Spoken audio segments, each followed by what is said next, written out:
In this video, I'm gonna teach you how to equip accessories in Quest Arena. It's a very easy process, so make sure to follow along. In this video, I'm gonna give you easy to follow instructions on how to properly browse through all of the accessories available in Quest Arena and how to change your visual. So for you to browse through all of the accessories that you have and that you can acquire and change between them, you just have to click on this little hat icon between the gift option and the settings. Immediately upon clicking on this little hat icon, you will be able to find accessories. So you have three main options: accessories, titles, and moves. For this video, I'm going to be focusing on accessories, but you can also explore these tabs later.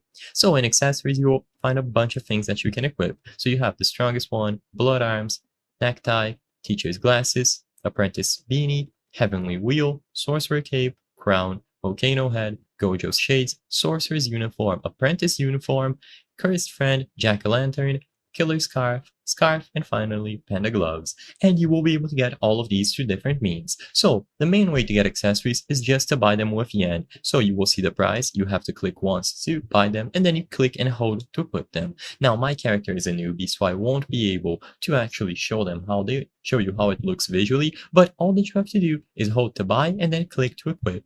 And then you will be able to see the new accessory. So you have plenty of different ways. The first one, like I said, is yen. Then you have boss kills. So if this one, for example, if you participate in killing 5 bosses, you will be able to get this one. You have the Sorcerer Cape one that can be acquired through a specific game pass for 200 Robux. You have the VIP pass that gives you the crown.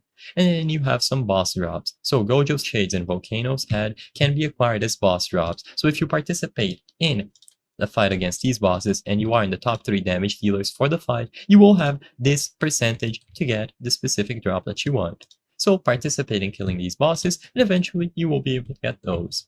I hope I was able to help you on how to equip accessories in Cursed Arena. If this video helped you, please be sure to leave a like and subscribe for more very easy tips. Thank you for watching.